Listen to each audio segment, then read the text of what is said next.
Hello, I'm Jeff, Executive Vice President here at Amoco Brent. Over 100 years ago, my grandfather founded Amoco. Today, my brother and I carry on his legacy. Our team works diligently to bring you the best clays, glazes, equipment, and more for your studio and classroom. This week's episode is brought to you by Amoco Brent. Please find your favorite Amoco or Brent product at your local distributor today. Thank you for choosing Amoco for all your clay and glaze needs. Today's episode is brought to you by the Rosenfeld Collection of Functional Ceramic Art. The collection exists as an online resource for research and inspiration, featuring photos of thousands of objects made by over 800 artists. The images are high quality and can be used with no permission required, making them a great resource for students and teachers. To find out more, visit rosenfeldcollection.com.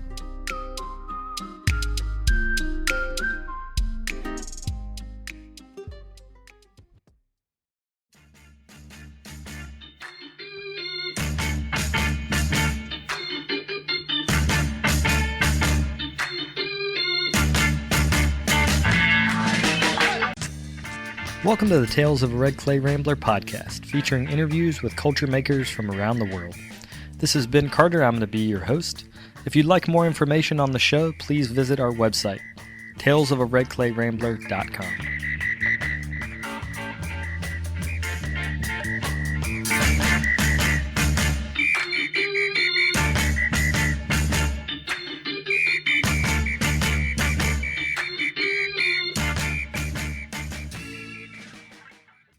Welcome back to episode 463 of the podcast. Thank you all for tuning in.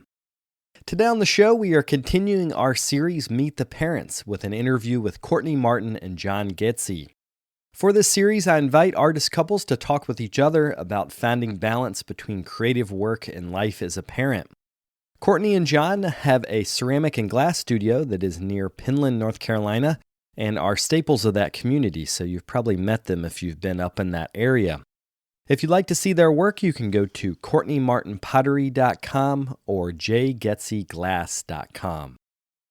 Also wanted to mention that Courtney is getting ready to have a Earth Day sale, which happens the 22nd at noon. So if you want to buy some pots, this is a great time to do it.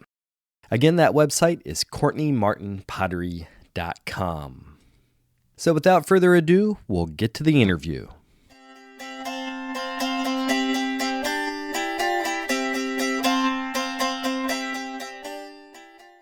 This is Courtney Martin, and I'm guest hosting this episode of Tales of a Red Clay Rambler podcast. I'm here with my partner, John Geci, to talk about parenting and finding balance between work and life. So, John, I thought we'd start with a little background info. So John and I are both studio artists, and we live and work in the mountains of North Carolina near Penland School of Craft. We have two kids, Gray, age 11, and Cody, age 7. We had our first kid when I was 32 and John was 39. So I bring that up because in terms of our work, we were both totally full-time in the studio before having our daughter. We owned our home, both of our studios and my kiln were built. Neither one of us had another job, and we make our income wholly through our craft practices. So I say that because, we weren't in a place where we were sort of like struggling for paycheck to paycheck. We had that pretty much in place when we had our first kiddo. And I should say that, I'm a potter and John is a glass blower. So in a lot of ways, we were like pretty set up to have a baby, we thought. But all of that being said, having a baby was a huge shift for us, and it was totally challenging.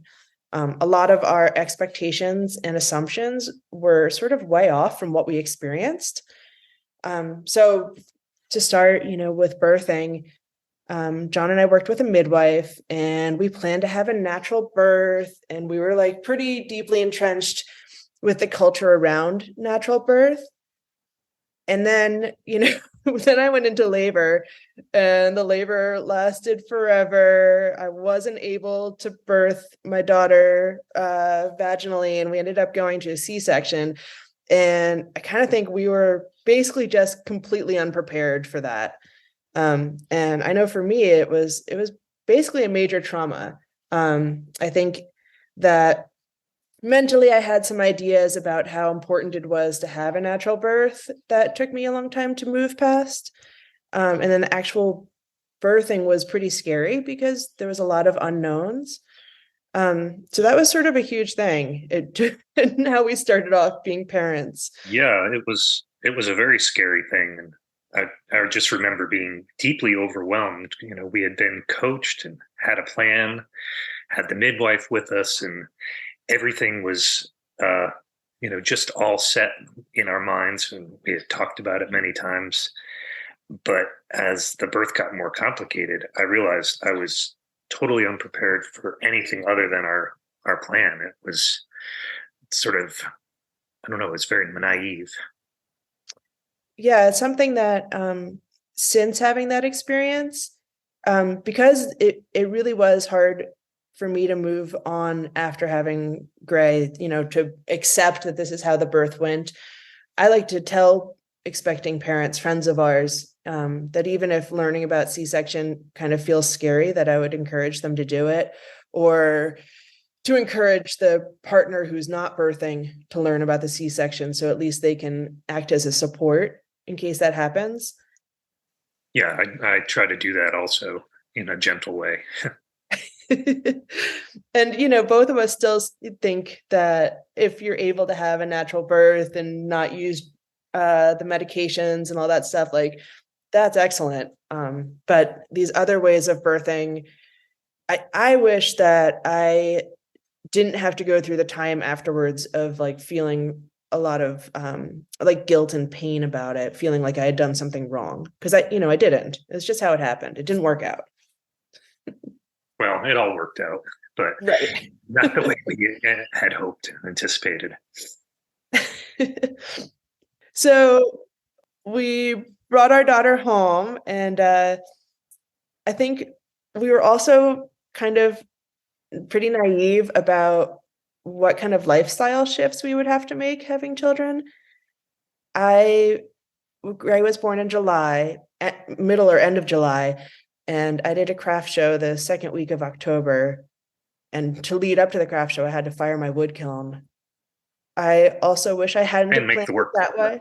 Yeah, and make the work and fire the whole kiln and then do the show. And I think both of us, we read all these things about, oh, you don't have to change your life. You can just have the baby and do it all. And that was not how our reality was. There's a lot of reading things of, like, in Spain, the babies just sleep off to the side and the parents dance till 2 a.m. And, we did sort of have this very naive perspective of, our lifestyle is going to stay our lifestyle, and the baby will adjust to us. That doesn't work that way. It did, or it certainly didn't for us. Yeah. John, do you want to talk about what your work schedule was when we had Gray? And Sure. Well, as Courtney mentioned, I'm a glass blower, and by the time we had Gray, I'd been full-time in the studio for probably about 15 years.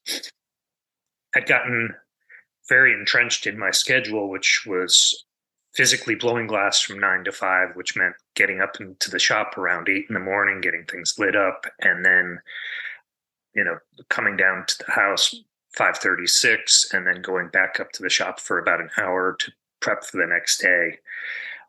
And doing that so that part of my schedule has always been trying to have blocks of time where I'm not blowing glass, but I'll get into that more later.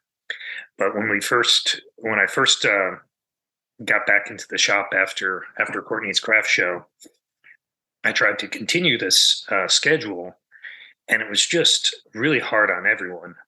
I would come down for lunch and be handed the baby and have my mind in the shop and not really be prepared. And at the end of the day, coming down and, just being all sweaty and ready to take a break. And again, just being on top of it. And it really took me a while to get my mind wrapped around how my whole world was different. I remember at a certain point just getting into a routine of as I would walk down to the house from the studio every day, I would just have this little mantra of work is over, now is family time, and just try and get my mind to just shut off of thinking about the hot shop and replaying what I made and rethinking about how I could have done things differently, and just being able to be there and be present for my daughter, for my wife. It was a hard time in a lot of ways, that adjustment. I know for me, adjusting to being back at work in the studio was really hard. I think when Gray was about 6 months old, we met a wonderful woman named Emma who came in and babysat for us. And during that time, I think we were kind of basically breaking even, paying Emma to take care of Gray with what I was producing and making in the studio in terms of money. But it was important because I felt at the time like I really needed to keep going in the studio, lest I lose the momentum I have with my career. But, I would spend my time in the studio working as hard as I could and not feeling like I was doing a great job or enough in the studio. And then I would come home and spend time with the baby and feel like I wasn't a good enough parent because I wasn't there enough or I was tired. And throughout all of that, we also just weren't really sleeping, because we have a baby. And even if you have a decent night of sleep, you're still getting up a couple of times in the night. And I breastfed, so there was always that complication. And all of that for me kind of culminated in when Gray was a year and a half old.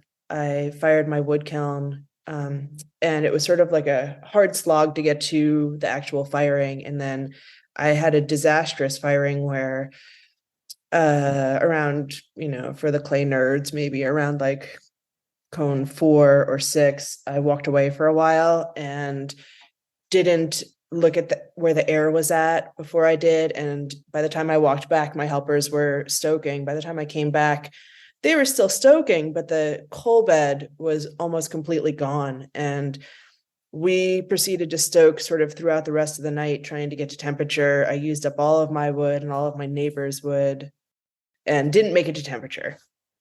And so, fast forward a couple of days, John and I are unloading this kiln and basically all of the pots are trash.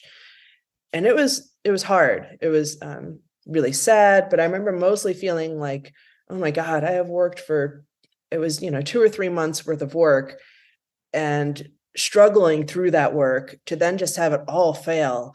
It was a pretty huge wake-up call for me and for us about how this pace was pretty unsustainable.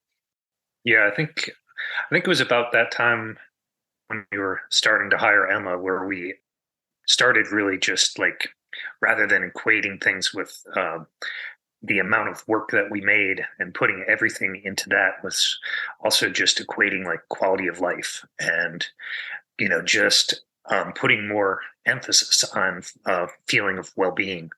And I remember one time in particular where we had Emma there and Courtney wanted to get out in the garden and was like, well, I can't do that.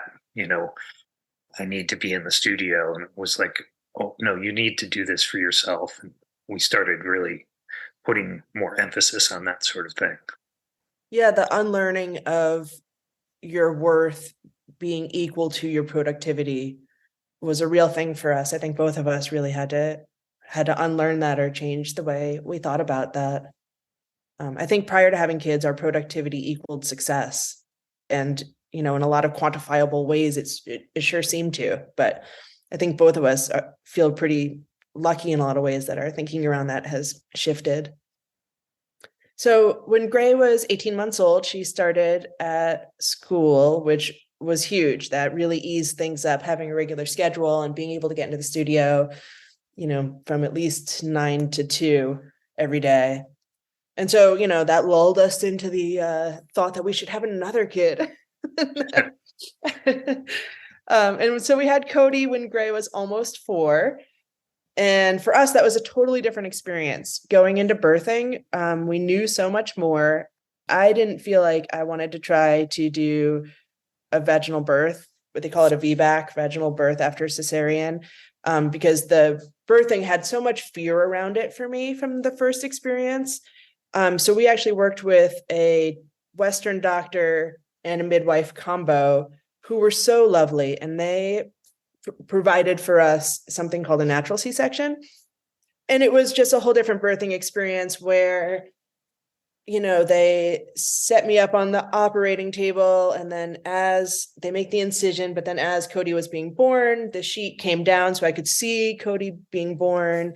And he was never taken from me during that process. He got to lay on my chest and nurse while they sewed me back up. And the whole process was very peaceful. And for me, like really cathartic. It really sort of amazingly kind of fixed and erased almost a lot of the trauma that I had around our first birth. Yeah, it really just changed the way both of us felt about it. And it was kind of the opposite of just like this time, everything went according to schedule and kind of exceeded expectations in ease and comfort. Those aren't the best words for it, but, just we came home just feeling so much in such a better place to start caring for this little one. Yeah, we weren't scared. Yeah. Which was huge. But again, like with Gray, Courtney had to get into the studio pretty quickly. And so I just had a wonderful time of taking Cody and, taking him for little walks and bringing him down to Courtney's studio every couple of hours. And I personally just felt so much better about the whole situation of like understanding of how much time was required and how everything this time, understanding that it was temporary and constantly changing, and got to be less hard. And I was just less hard on myself about producing less work and just having a broader perspective of self-worth. Right. But yeah, with Cody, I did that same show in October. It's a Spear Spine Potters Market. But we had Cody a month and a half earlier than Gray. So we did allow ourselves more time for that to make a bunch of work and also to recover. And I just think both of us were a lot easier on ourselves about expectations and about what we actually were able to get done. I thought we could fast forward a little bit and then focus on what life is like now with big kids. So parenting changes a whole lot as kids get older. And for me, a huge shift is that I sleep again. I know for both of us, that's a big deal. I think we basically spent, sort of like 7 years not really sleeping enough. Neither kid was ever a terrible sleeper, but kids need to get up a number of times in the night. And just having that many interruptions adds up and affects your well-being. So, as soon as Gray was sleeping through the night at age 2.5 or 3, then we decided to have Cody. And so it was another 2 or 3 years until sleeping started again. But so that's been kind of exciting and huge. John, can you talk about what your studio practice is like now and how your studio space has become like a place that the kids use too? Oh, sure. Well, I've really changed the way that I work. I've gotten into the routine of working by myself a lot, of making parts and pulling cane and getting things set up so that on the day or two a week when I hire a crew of 2 or 3 people, I'm ready to produce a bunch of work. And this just allows me a lot more flexibility, where when I'm working by myself, it's very easy for me to pick up the kids or that sort of thing. And the nature of my work has really changed. For years, I really focused on production work, and it was enjoyable and it was a great way to build up skills, but it really got to be grinding because, everything, I was always trying to get one more piece in before lunch, one more piece in at the end of the day. And, looking at my day's work with, at times just putting a monetary value on it rather than really getting involved in the work. And so now I'm producing a lot less work, but um, making more decisions when the furnace is off, making more decisions about how pieces go together, and then with my crew, we'll make bigger, more complicated pieces. I still do some production work, but I've gotten so I don't sell it to galleries and I don't take it anywhere. It's just sold out of our gallery, and that that ease of just getting 100% for that makes working shorter days with that palatable to me. And also I've changed things where I've gotten more comfortable about renting out my studio so that the shop can pay for itself while I get to spend some time with the kiddos. Yeah, that's a neat point that maybe potters who are listening don't know, but when the glass shop is running and the furnace is on, the furnace is kept at close to 2000 degrees sort of all the time when it's on. And so there's like this running bill happening. And so that is a place where, it's important to us that that is as efficient as possible because of the energy consumption and the cost around it. And so, in the past, part of why you were working all the time was because that furnace was on. So you should be working or else you are being irresponsible or something like that. And now that you've scaled back your hours, renting the shop to people fills that need, which has been a nice realization for us and our family. Right. I should have mentioned that. And as we live close to Penland School and are in a rather large craft community, there's a lot of other glassblowers in the area who also, many of whom have kids and have diverging schedules like us, so that there's different people that can come in, and I'm not renting to amateurs. I'm renting to people that know how to care for and maintain a shop. And that, of course, is really important to me. And in keeping with what Courtney was saying, when I light up the shop, it takes a few days for it to get hot. And then I've got this 400-pound furnace sitting at 2000 degrees. So I we'll get together with Courtney and we block out chunks of time when my furnace is off. And that is times when Courtney can really be the primary one in the studio. And then one of the first things I do when the shop is off is I clear out the hot shop with all the equipment, push it off to one side, and then the 40 by 60 area is just a great place for the kids to hang out. And throughout the years we've got a swing in there. We've we'll open up the doors and they'll bike through it when it's colder. It's for skateboarding, riding scooters, building forts, taking apart all sorts of things from the dump. Cody loves to call it our shop. He says, "Oh, Papa and I are going to our shop." And he has a table where he has his variety of electronics that you guys have picked up at the dump that he is taking apart, sometimes gently and sometimes with a hammer. Sometimes with Thor's hammer.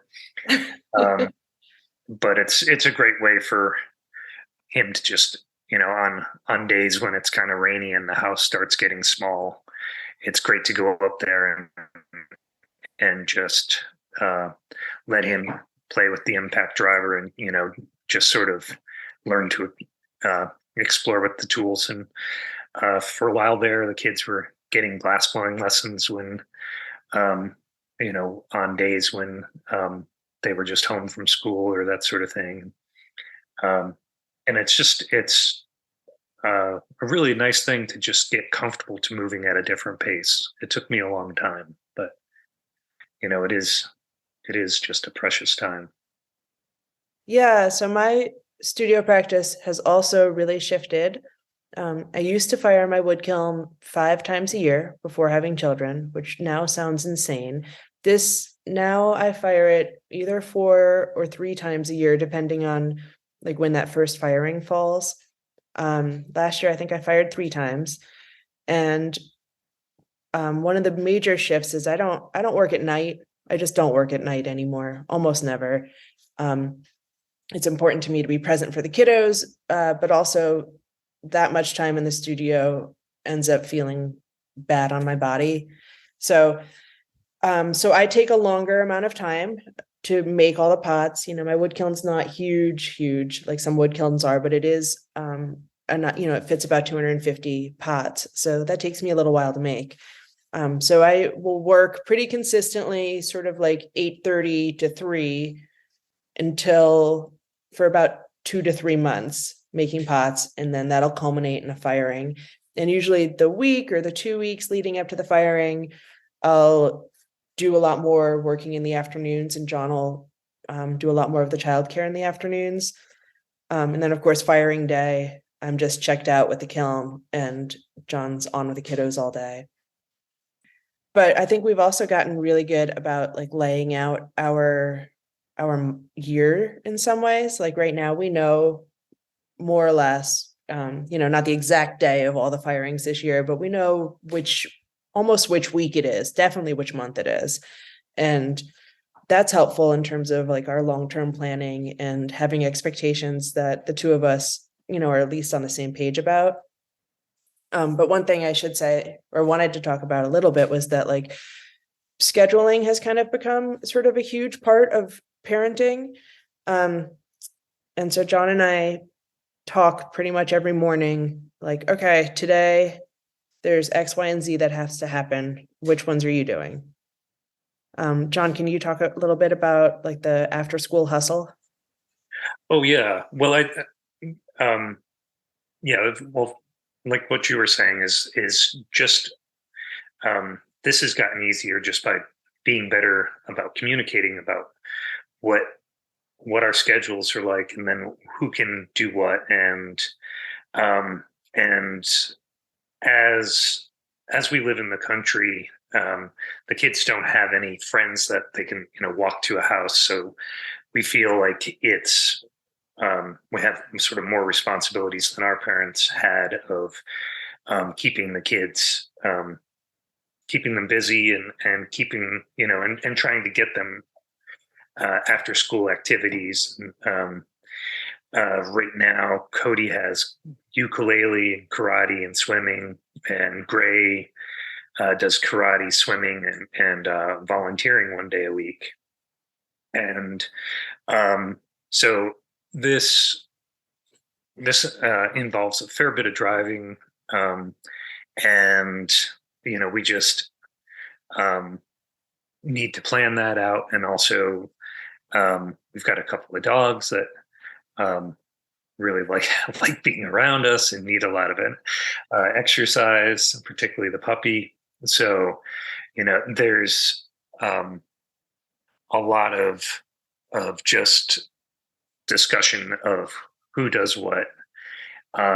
Thankfully, I enjoy all of these activities, so it's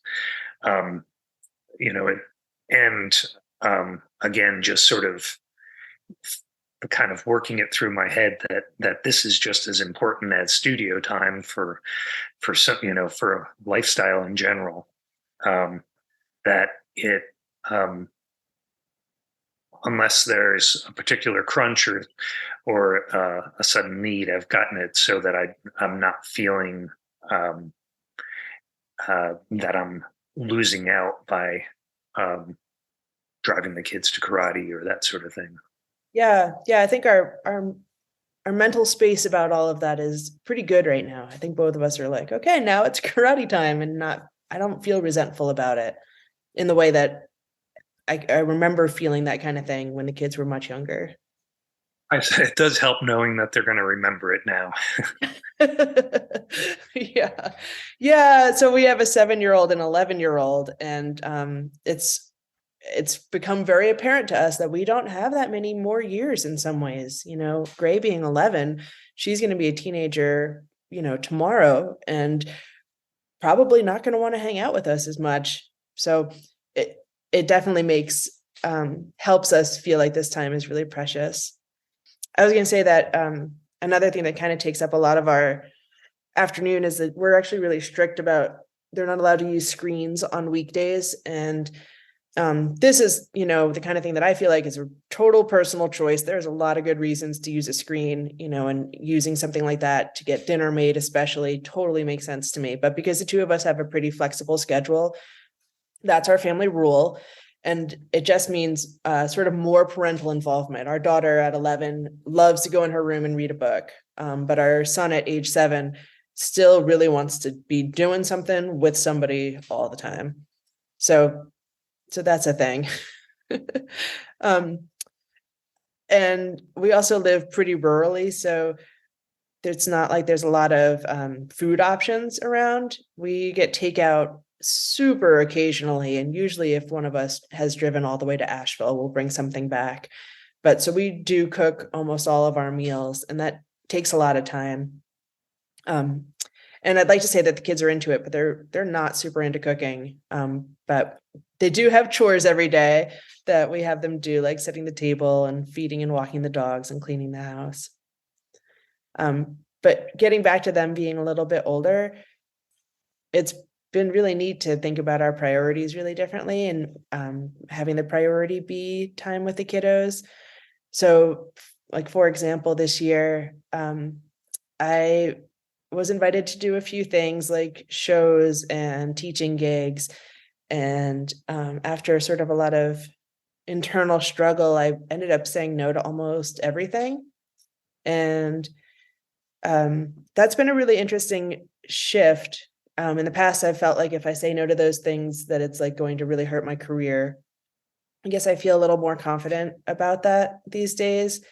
And that is a thing that we were really lucky to find out during the pandemic, was that we are able to sell our work ourselves. And that some of the how much we relied on galleries has really shifted.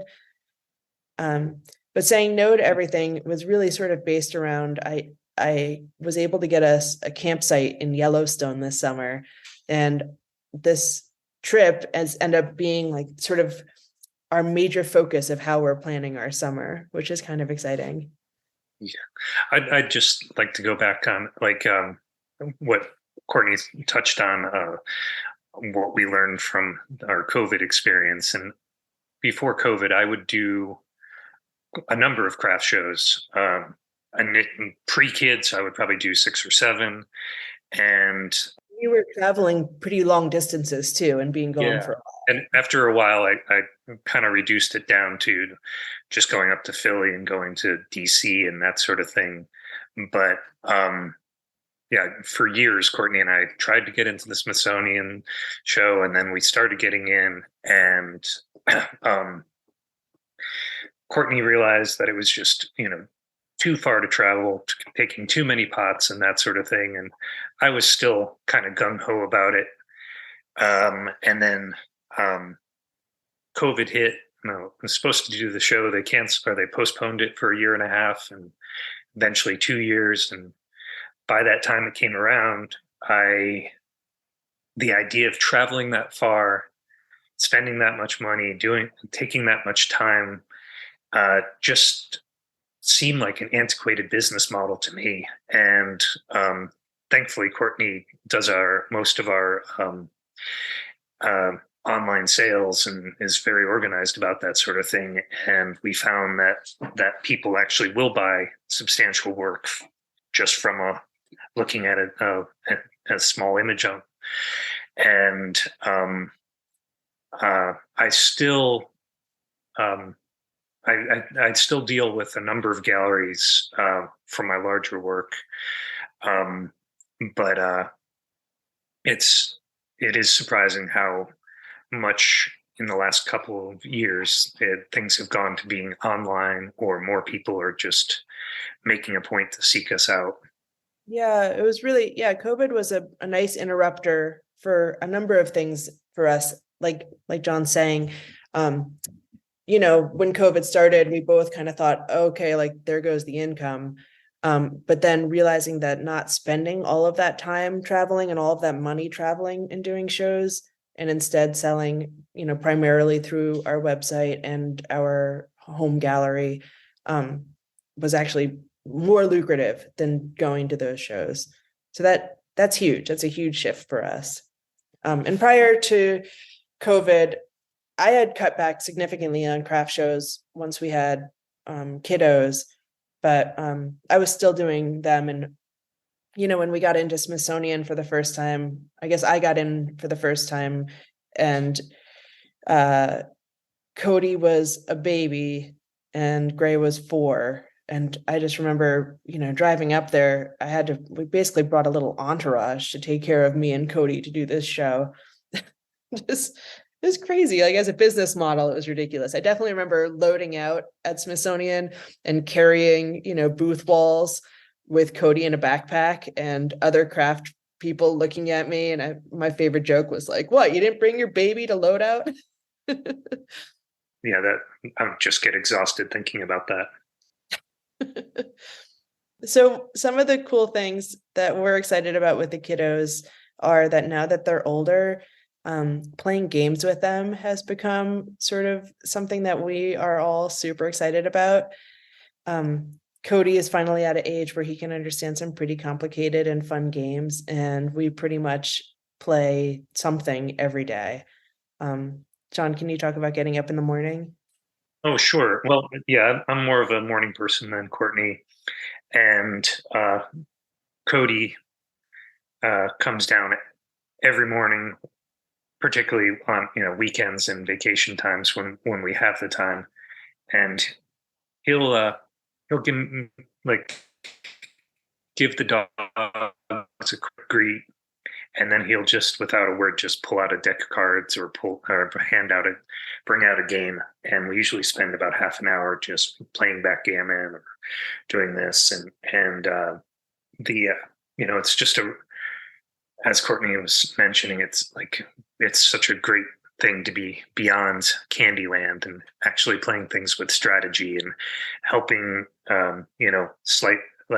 getting to enjoy playing a game, but also teaching some game theory and just having that fun time where the child's mind is occupied with the game. And so they're just, there's a stream of consciousness going on, and we can just, have a very casual, but, deep conversation about things or absolutely nothing whatsoever.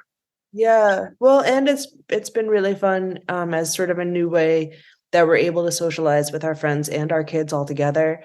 Because we do have lots of friends who don't have kids, but who are stoked to play games. So having people over for dinner and games with the kids has become our new favorite thing.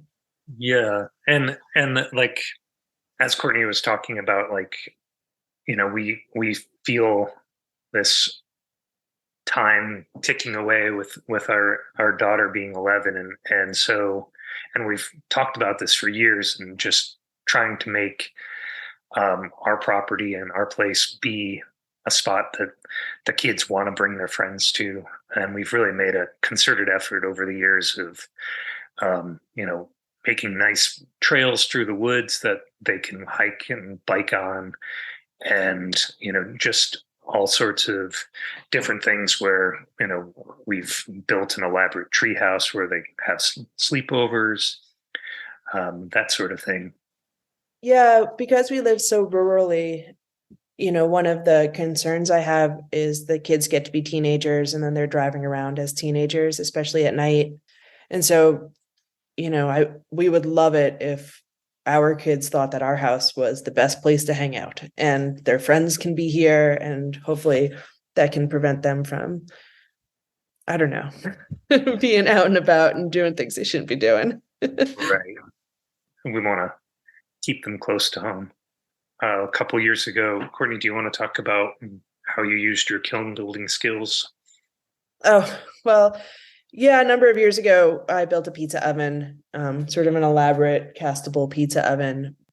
And it's a lovely cooking tool, but what's really great about it is that the kids are really stoked about it. And I guess once the weather warms up, usually it's maybe every other week, we'll have like a little pizza gathering and invite friends to bring toppings, and I'll make a whole bunch of dough and the kids will come over and everyone makes their own pizza. And I love standing in front of a hot fire and cooking pizzas all night. It feels like a nice way for me to socialize. And, the kids are really proud of that, I think. Yeah, they really enjoy it. And it's, that gives them time to like hang out with a lot of different adults. And, the wonderful thing about this community is all the adults that we're friends with just are so open with our kids and just seem to run off and play games with them or play music with them. And our kids are just so wide open with this community. We go up to Penland and they just feel like it's their place, and have the trees that they want to climb, have the coffee shop that they feel so great about going in, and just just having it be their place. And it's really special. One of the questions that Ben has is about, are your children interested in what you do? And it just always cracks us up because we'll try to tell our kids, like, listen, kid, most people don't have a mom who makes pots and fires a wood kiln. And our kids are like, yeah, but all of my friends do. Because most of our kids' good friends are craftspeople's children. And so I think they sort of appreciate that what we do is interesting, but I feel like they don't think it's unusual at all. Well, of course not, but it is really kind of funny of just like trying to explain that, most places there aren't 10 hot shops within 5 miles or 10 miles. And, most roads don't have 3 pottery kilns on them, that sort of thing. And the kids have made some stuff in your shop, and they've made a lot of stuff in my shop. So they both feel really confident, I think, with the materials. Neither kid wants my instruction much in the clay studio. They come down and they're like, we know what we're doing. It's fine. But it's been kind of fun too. Our kiddos like to make things and then have them for sale during our studio tour. And our son particularly is very interested in making money that way. So that's been interesting to teach him, to teach both of them about the business sides of things too. Like not to do the hard sell with our customers, for example. I think one of the other things we wanted to mention is that prior to having kids, self-care really wasn't on our radar. And in recent years, we actually have decided that self-care is critical and like absolutely worth making time for. I used to want to go take a walk or a jog and just felt like I couldn't do that without carrying my child with me when they were little, or feeling a lot of guilt that you would have to take care of the kids so I can just walk. And at this point, it's really part of our routine is that both of us make sure we get out, get enough exercise every day, carefully, stay hydrated every day. But I feel like it's been huge for us to integrate that as like, a conscious part of our routine. Right. And yeah, and just having, for lack of a better word, just a more holistic approach to our whole lifestyle, and just having like being able to have a better balance of studio time is important, but it is not the end all. And it's just having a block of time of, let's say, the 8:30 to 3 o'clock instead of 8 to 6 or something. It just gets rid of a lot of the moves that aren't so important, the things that can be eliminated, and you just get down to like, it's amazing how productive you can be when you just get in there and you have a set time. And it just, I found that I'm much more efficient than I used to be, and I'm just have gotten so I'm just not so hard on myself. And I think, before we had kids, there was so many nights that I would lose sleep worrying about my furnace. And like once we had Gray, was just like, oh, if there's a problem with the furnace, I'll deal with it tomorrow. And or if this isn't working quite right, either I fix it or I don't. And there's no sense in just thinking about that and mulling it over in my head at 4 a.m. It's like that worry time that's a luxury, and that's something we don't have time for anymore. Mm-hmm, mm-hmm. Yeah, it's neat. I feel pretty confident about the priority shifts. It's neat for us as a family. And it's neat. I like to think about, it's not that many years, 10 years from now, when Cody's 17, 18, presumably we'll have all the time we want in the studio. So it'll be neat to see what happens then too.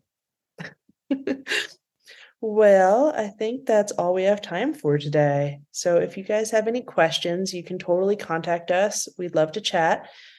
John, do you want to give your information? Maybe your website and your Instagram? Sure. My website is Geci Glass, and the Geci is spelled Geci. And then my Instagram is at Geci Glass.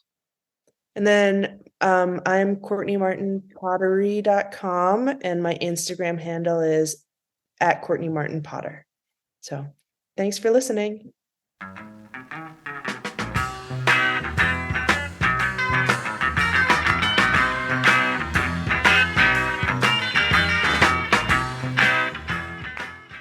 I'd like to thank Courtney and John for being a part of this series.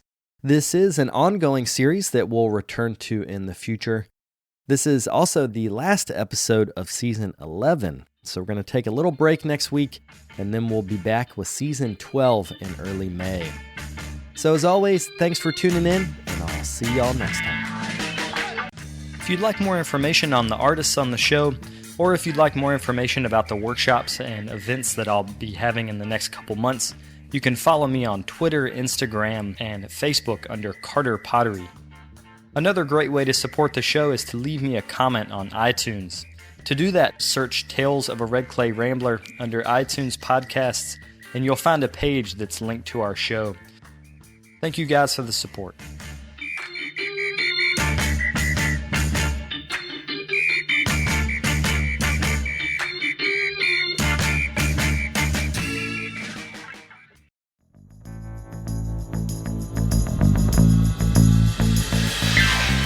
This podcast is a production of the Brickyard Network, an extension of the Archie Bray Foundation for the Ceramic Arts.